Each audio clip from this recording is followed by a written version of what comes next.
বিয়েতে লিজা শফিক চাচার মেয়ে এসেছিল, তবে প্রতিবারই আমি নিজেকে তার থেকে লুকিয়ে রাখছিলাম যদি কখনো সে চিনে যায় তাই বলে। তারপর রিদির বিয়ে শেষ হয়ে গেল, আমি আবার বাসার দিকে হাঁটা শুরু করলাম। পুরো রাস্তায় কেউ নেই, আজ যেন ভালোই লাগছিল অনেকটা।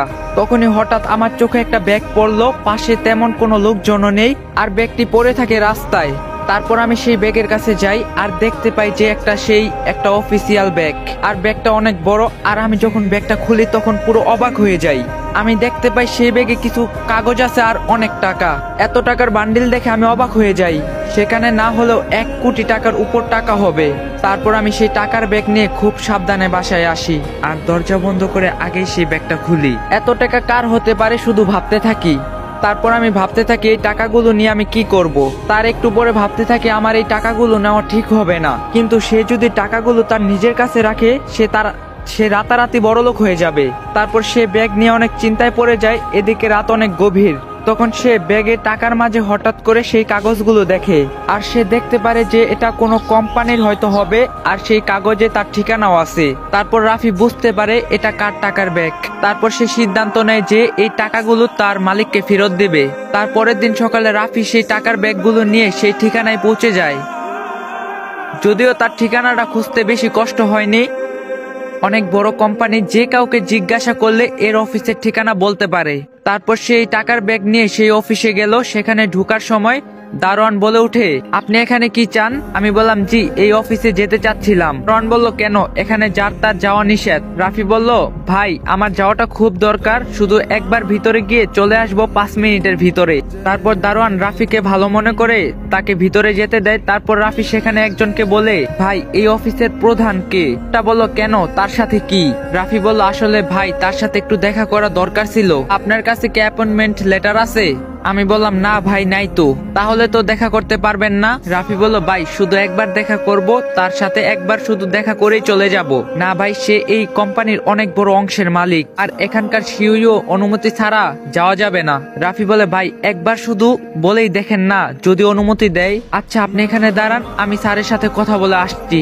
স্যার অনেক কষ্টে রাজি হয়েছে, শুধু 1 মিনিট কথা বলবেন। আমি বললাম, আচ্ছা ঠিক আছে ভাই, আমি বেশি সময় নিব না। পর রাফি সেখানে যায় আর শুনতে পায় যে কেউ যেন তার সাথে কথা বলছে। আপনি কি করে এতগুলো টাকা হারাতে পারলেন? জানেন ওর সাথে কতই না গুরুত্বপূর্ণ কাগজ ছিল। স্যার, জানি না যে কি করে হারিয়ে গেল, কিছুই বুঝতে পারছি না। আমি কোনো কথাই শুনতে চাই না। আজকের মধ্যে কাগজগুলো সহ সব টাকা ফেরত দিবেন আমাদেরকে। রাফি বলল, স্যার, আমি ভিতরে আসতে পারি? তা আপনি কে আর কি চাই এখানে? রাফি বলল, স্যার, আমি কাল রাস্তায় একটা ব্যাগ খুঁজে পাই যেখানে আপনাদের এখানকার ঠিকানা লেখা আছে। স্যার বলল, কই দেখি তো। রাফি বলল, এই যে নেন আপনাদের ব্যাগ। স্যার বলল, আরে এই তো সেই ব্যাগ যে আমাদের অফিসের 2 জন লোক আমাকে বাড়িতে নিয়ে যাওয়ার সময় হারিয়ে ফেলছিল। রাফি বলল, হতে পারে স্যার, তাহলে আমি এখন আসি। স্যার বলল, আসি মানে? তুমি আমার এত বড় উপকার করলে আর বলছো আমি চলে যাব? রাফি বলল, না স্যার, এটা তো আমার কর্তব্য আর এই টাকাগুলো তো আমারও হতে পারতো। তুমি তো চাইলে টাকাগুলো নিয়ে যেতে পারতে, তা কেন নেওনি? রাফি বলল, কারণ স্যার, মানুষ কোনো বিপদে পড়লে তার অন্যজনের উপকার করা উচিত, আর এই টাকাগুলো নিলে তো সেটা অন্যকে একভাবে ক্ষতি করা হলো। আর সবচেয়ে বড় কথা, এগুলা তো আমার নিজের টাকা না, এগুলো শুধু তার মালিকের প্রাপ্য। তুমি জানো এই ব্যাগে কত গুরুত্বপূর্ণ কাগজ আর টাকা ছিল? রাফি বলল, না তো, আমার জেনে কাজ নেই, শুধু তার আসল মালিকের কাছে পৌঁছে দেওয়াই আমার দায়িত্ব। তুমি দেখি অনেক সৎ মানুষ, এই যুগে কি কেউ কারো এত বড় উপকার করতে পারে? তোমার নাম কি বাবা? জি, আমার নাম আব্দুল হুসাইন রাফি। তুমি এখন কি করছো? জি, আমি একটা কোম্পানিতে ছোট চাকরি করছি। তুমি যে আজ আমার এত বড় উপকার করলে, তবে তার বিনিময়ে কি চাও? রাফি বলল, আমি তো কোনো কিছু পাওয়ার আশাই আপনার কাছে আসিনি, তবুও তোমার মতো সৎ কাউকে তার কাজের মর্যাদা না দিলে যে তা হয় না। বলো তোমার কি চাই? রাফি বলে, আপনি খুশি হয়ে যা দিবেন আমি তাই নিব, আমার কোনো চাওয়া নাই। বেশ, তোমার মতোই বিশ্বস্ত ও সৎ লোক আমার দরকার।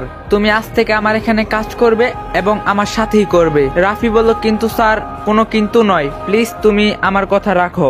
রাফি বলল, ঠিক আছে স্যার, আপনাকে অনেক ধন্যবাদ, আপনি আমার জন্য কত কিছুই না করলেন। এভাবে বলছো কেন? এটা তোমার সততার পুরস্কার। তারপর আমায় সেখানে অনেক বড় একটা পোস্টে তিনি আমাকে চাকরি দিল আর আমি আগের চাকরিটা ছেড়ে দিলাম। যদিও সেখানকার বস অনেক করে বলছিল যেন আমি চাকরিটা না ছাড়ি সেখান থেকে, তবুও ছেড়ে দিলাম। তারপর আমি সেই অফিসে কাজ করা শুরু করলাম, কিন্তু আমি যেখানে থাকি সেখান থেকে সেই অফিসটা অনেক দূর ছিল, তাই রোজ আসতে অনেক দেরি হচ্ছিল। তাই তিনি একদিন হঠাৎ করে বলে উঠে, রাফি তোমার কি রোজ আসতে কষ্ট হয়, তুমি প্রতিদিন দেরি করে আসো? রাফি বলে, আসলে স্যার আমি যেখানে থাকি সেখান থেকে এখানে আসতে অনেক সময় লাগে আর কি দেরি হয়ে যায়। তা সেটা তুমি আমাকে আগে বলবে না? আজ থেকে তুমি আমার বাড়িতে থাকবে। রাফি বলল, কি বলছেন স্যার, আমি আপনার বাড়িতে কি করে থাকবো? কেন তুমি আমার বাড়িতে এবার থেকে থাকবে, মানে আমার সাথে? রাফি বলল, কিন্তু স্যার আপনার তো পরিবার আছে। তা কোনো সমস্যা নেই, তোমার মতো এত সৎবান কেউ আমার বাড়িতে থাকবে সেটাই তো অনেক। আর তুমি রোজ আমার সাথে অফিসে আসবে। তারপর আমি তার জোরাজুরিতে রাজি হলাম। পরে অফিস শেষ হলো, তিনি আমাকে তার সাথে করে তার বাসায় নিয়ে গেল। তার বাড়ি দেখে আমি আরো অবাক, এই যেন বাড়ি নয় পুরো রাজপ্রাসাদ। আর বাড়ির ভিতরটা যা সুন্দর তা তো বলার বাইরে।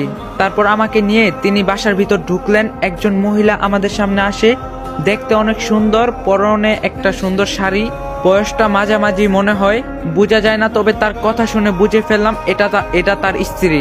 তোমাকে না বললাম আজ তাড়াতাড়ি অফিস থেকে আসবে? সরি বাবা, ভুল হয়েছে, আর দেরি হবে না। তোমার সাথে এই ছেলেটা কে? এই যে তোমাকে একটা ছেলের কথা বলছিলাম না, যে আমার কত বড়ই না উপকার করলো, ও তুমি তাহলে সেই ছেলেটি? তোমার কথা কতই না শুনছি। তা তুমি কেমন আছো বাবা? রাফি বলল, জি আলহামদুলিল্লাহ ভালো আছি। এই যে শোনো, আজ থেকে ও কিন্তু এখানেই থাকবে, ওর আবার বাসাটা অনেক দূর হয় অফিস থেকে। তাহলে তো ভালোই হয়। তা বাবা তুমি ফ্রেশ হয়ে আসো। আমি বললাম আচ্ছা। তারপর আমি ফ্রেশ হয়ে আসি, আর একটা কাজের লোক আমাকে আমার রুম দেখিয়ে দিল। বিশাল বড় রুম, আর সেই রুমে কি না নেই। তারপর সেখানে আমি শুয়ে আছি, অনেকদিন পর শান্তিতে শুইলাম, অনেক নরম বিছানা বটে। পরে একজন লোক আমাকে নিচে ডাকলো, তারপর আমি নিচে গেলাম, দেখি স্যারের স্ত্রী সেখানে আমার জন্য বসে আছে। কি তোমার এত দেরি হলো যে, তাড়াতাড়ি এখানে এসো। তারপর আমি সেখানে বসি, আর আমাকে তার স্ত্রী বলে ওঠে, তা বাবা তোমার দেশের বাড়ি কোথায়? আমি বললাম, জি আন্টি রংপুর।